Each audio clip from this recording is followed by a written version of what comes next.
Welcome to Revolution Radio with the American Eagle Alliance. Today I'm here with Lawrence Hebron. We're going to be discussing the Second Amendment to the U.S. Constitution and its effects on society. With all these guns in our society, it's inevitable we're going to keep having more and more violence, more and more death. Well, let's look at that for a second. Let's take an analytical approach to that for just a moment. Sure, we have a lot of violence in our society today. Places like Chicago, Washington, D.C., Detroit, Los Angeles. Violence is out of control. Just this past week, we've had 2 major ambush-style shootings of law enforcement. 5 dead police officers in Dallas, 3 more in Baton Rouge, Louisiana. Right out of an apocalyptic style movie almost. You would never think that we would see that in our society today. Well, let's look at societies that don't have any guns. Let's look at societies where guns have completely been outlawed and there are extremely tight nationalized police forces in control. The first one that comes to mind for me is the Gestapo in Nazi Germany. Nazi Germany had very, very strict gun control laws. Sure, they allowed Heinrich to go out with his shotgun and shoot some pheasant, but the idea of having a handgun or a Sturmgewehr in their closet was unheard of. Let's look at Stalin's Russia. Do you honestly think that there was a right to protect yourself in Russia? Look at the totalitarian control. One of the things that we need to look at in our society today is how much we want government controlling our lives. And so today I'm here with Lawrence Hebron, and we're going to discuss the Second Amendment a little bit and weapons in our society. To me, a firearm is nothing but a tool like a hammer, a tool like a car or a truck, a tool like a screwdriver. It has a very specific purpose. If you want to drive a screw, you use a screwdriver. If you want to pound a nail, you use a hammer. If you want to pound a railroad spike, you use a sledgehammer. So if you intend to inflict violence, you use a firearm. You use a weapon. Well, it's obvious that firearms were designed for that very specific purpose. But does the tool have a place in our society? In order to answer that, we've got to ask ourselves a question. Do we, as citizens, have a right to protect ourselves, to protect our families, to protect our lives? So I'm going to ask Lawrence to give us his thoughts on where we stand with the right to keep and bear arms, the natural right, the inalienable right of self-defense, self-protection, protection of our families. Well, you're talking about the right to keep and bear arms. Of course, that's from the Second Amendment. But there are a lot of people today who are questioning whether or not it should be a right. And in that, they are presuming to be more wise and more intelligent than people like, George Washington, John Adams, Thomas Jefferson, and so forth. The question here, though, is being revisited because of all of the violence that's been taking place. And there's been a lot of violence here in recent years. There's been a significant uptick in violent crimes across the country. Now, the presumption seems to be that if we restrict the number of weapons out there, we'll also restrict the amount of crime. But this is foolish.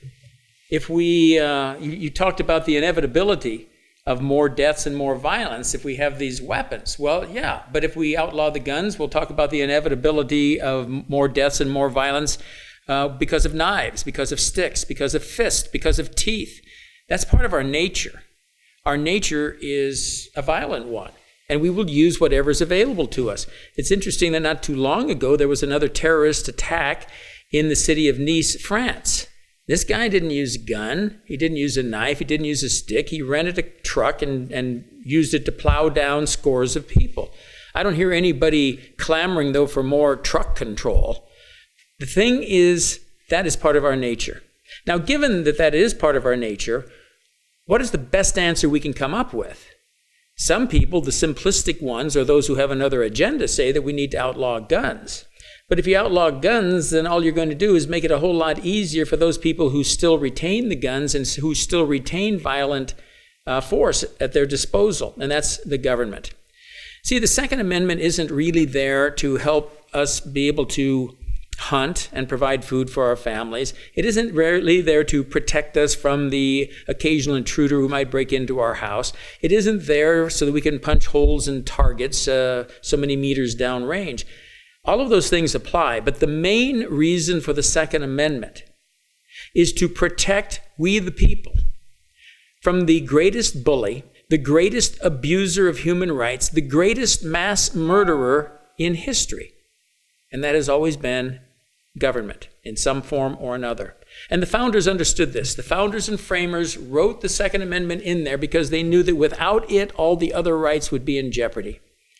You know, in the Declaration, we expressed the philosophy of government. We said that we hold these truths to be self-evident, that all men are created equal, that they are endowed by their Creator with certain unalienable rights, that among these are life, liberty, and the pursuit of happiness, that to secure these rights, governments are instituted among men. Now, if you don't see that as a philosophy of government, try reading those passages backwards, and here's what you get. Governments are instituted or created among men to secure these rights that are endowed by their Creator. In other words, the rightful role of government, according to the American philosophy of government, is to do the work of God. Most specifically, to secure these rights. Well, which rights? The holy trinity of rights to the founders were life, property, and liberty. But they were realists. These people were not only students of history, they were makers of history.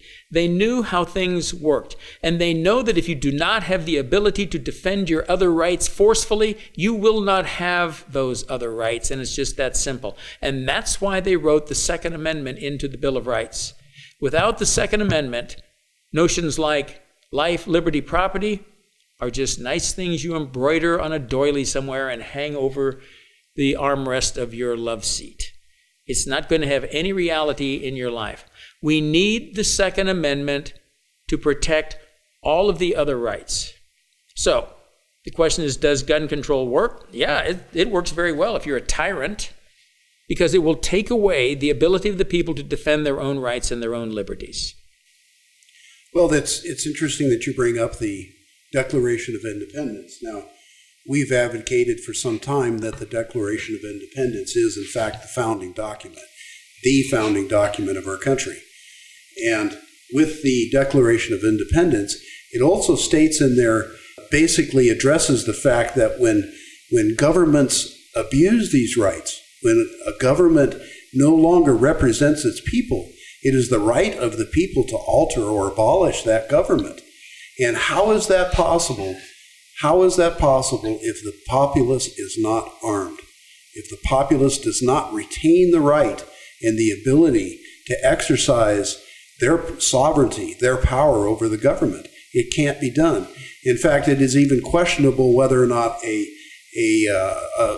an armed citizenry armed with modern-day assault rifles can stand up to an army that is operating M1 tanks, Apache helicopters, and F-35 jets. Now, it's obvious that we are in a situation today where your life, the life of your family, is in peril. Today we are residing in a tinderbox that is ready to go into a flash fire. We have unrest in the streets. We have ambush killings of police officers. We have leaders of the Nation of Islam calling for the assassination of whites and police officers. Now, how are you going to protect yourself? How are you going to protect your family if you do not have the ability to do so with modern-day arms? Absolutely. I think we have a historical precedent for this that really applies today.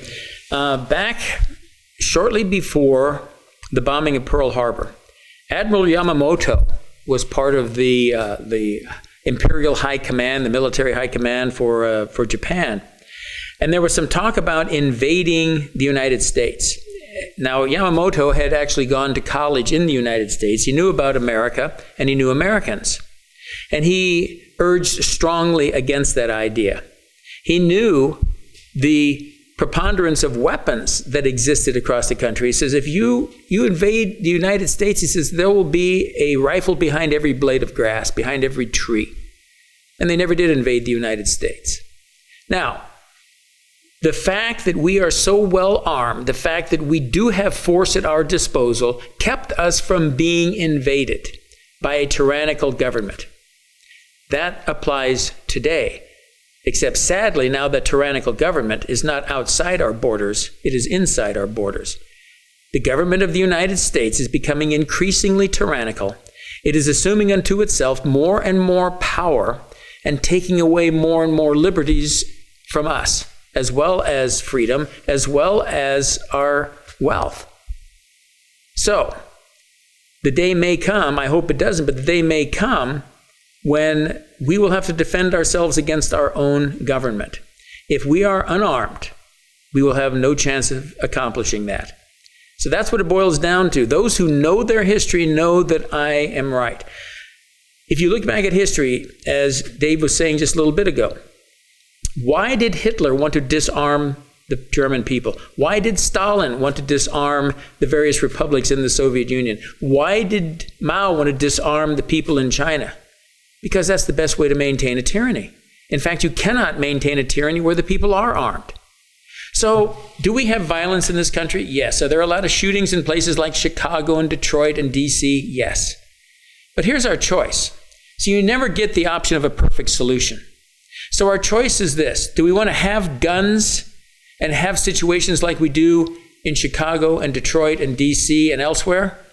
Or do you want to not have guns and have the kind of tyranny that existed in Red China, in Soviet Russia, and in Nazi Germany? That's it.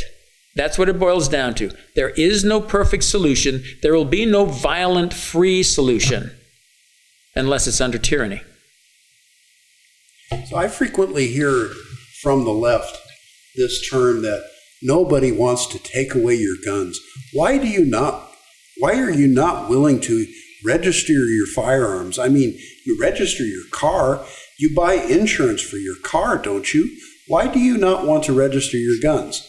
Well, first of all, I don't want my name on a list. Second of all, throughout history, registration has always been a prelude to confiscation. So let's look at this and see if it actually pans out to be true. Well, here in California in about 1989, they passed an assault weapons ban, outlawing several different types of weapons. So what happened? They immediately forced registration, and it was a dismal failure. Overnight, the state of California created thousands of felons, thousands and thousands of felons in the state for those people who refused to register their weapons. The firearms industry came up with ways to go around the ban, creating add-on components that would make the weapons legal for those jurisdictions like California.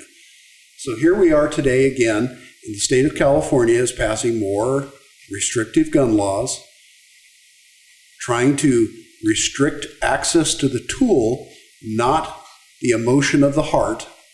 And so now we have thousands of more overnight felons with the threat of confiscation. Now, we know that the state of California has developed a whole division of law enforcement dedicated to the enforcement of firearm laws. So, are they going to go door to door and attempt to confiscate these weapons? That's a big question. It hasn't been addressed by the state. How are they going to enforce these laws? Unfortunately, we know the ones that are going to be told to go enforce it, and that is law enforcement. And in order for law enforcement to enforce that law, they are going to be violating their oath to the Constitution. Those laws are a blatant, unconstitutional demand on law enforcement, and law enforcement knows it. The state knows it. The government knows it. They don't care. One of the biggest problems that I see today is the government, including the federal government and most all of the state governments, are operating outside of their constitutional authority. It is so blatant that they just don't care. So one needs to ask, if there is no constitutional limits on the power of the government, what limits are there? What are the limits? The Constitution is the limit, and they are not living within the bounds of the Constitution. So we as a people need to figure out how we are going to reply to those demands. Now, there are several Second Amendment rallies planned for this coming weekend around the state of California. They'll be taking place in Sacramento, Anaheim, San Diego that I'm aware of, and they are anticipating well over 1,000 people at these events. So what recourse do they have? What recourse does the people have against the state of California when the California government has basically thumbed its nose at the Constitution? What do you think, Lawrence? I think it's time to thumb our nose at the government. It's very clear that they are taking an unconstitutional stance. And when they do that, when they abuse our rights, then we are forced into a situation that existed about 240 years ago in the colonies. We tried to work with the British overlords for decades. We petitioned for a redress of grievances. We played by their rules. We played the game as they defined it. And things kept getting worse and worse and worse because they knew they had the power, and they assumed that we would not buck the power. The time has come to buck the power, ladies and gentlemen. You see, we have been trained to think and act inside of boxes that were made by the box makers to keep us under control.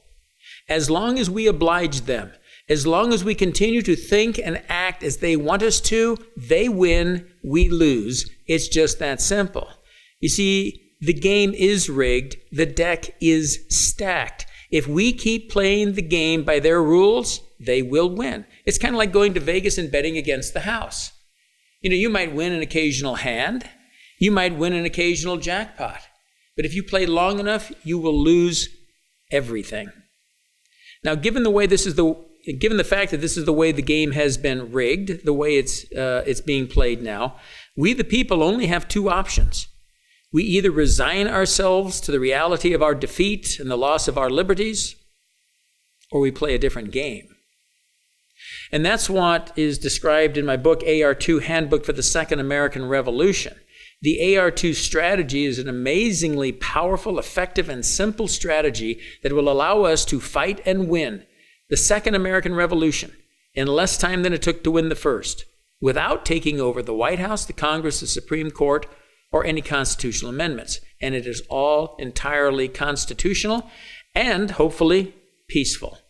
It can be implemented peacefully, but that was the ideal of AR1, American Revolution number 1 as well, and that didn't work out too well, and it may not work out this time. But we the people have to decide, is this important enough to us to fight, or are we just going to roll over?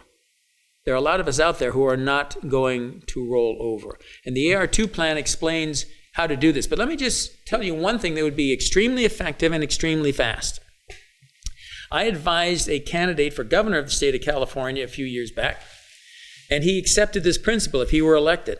Here's how your Second Amendment rights could be immediately restored upon the election of a proper elected official, a governor or even a sheriff, or the conversion of an existing one. If we had an existing governor or an existing sheriff who adopted these principles, you could start to see results tomorrow. I am not kidding, tomorrow. Now, here's just one suggestion, just one little hint at what we can do.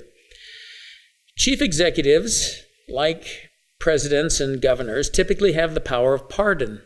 Now, usually when you read about this, it's when they're going out of office and they pardon all the reprobate kids of their reprobate friends. But what if we use the power of pardon constructively?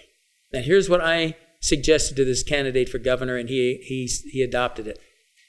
The suggestion is this: since the governor has the power of pardon, what if a governor announced, I am granting a blanket pardon to individuals, organizations, and businesses that did, are, or will violate, and then you list all of those state and federal laws that have infringed our Second Amendment rights.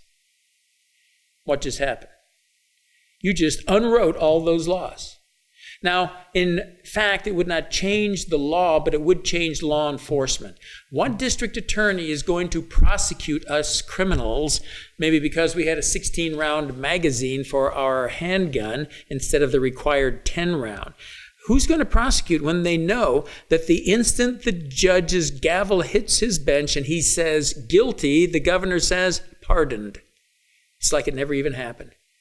And if you do get some hardcore jerk that just has a problem with the Second Amendment and decides he's going to prosecute anyway, well, fine.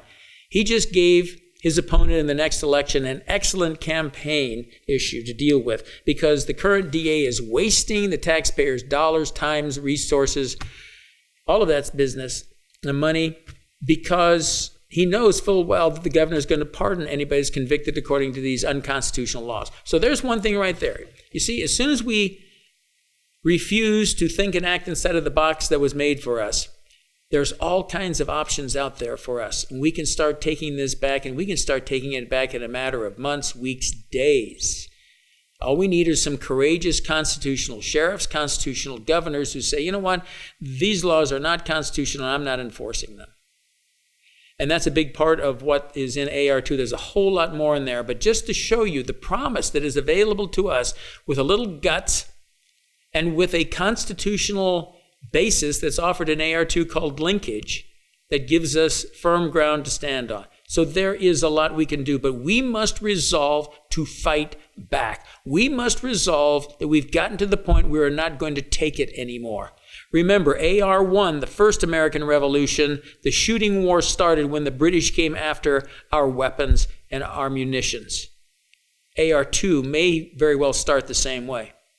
And the only way to keep that violence from happening is to start implementing these principles now. And constitutional sheriffs and constitutional governors can do exactly that. So let's start supporting them. And if you have any question about that, if you'd like to have me or some of our other folks come along and talk to one of your organizations about the AR2 strategy, I urge you to call 909-913-7878. 909-913-7878 and arrange for us to come out and explain it to you. And you can join the revolution.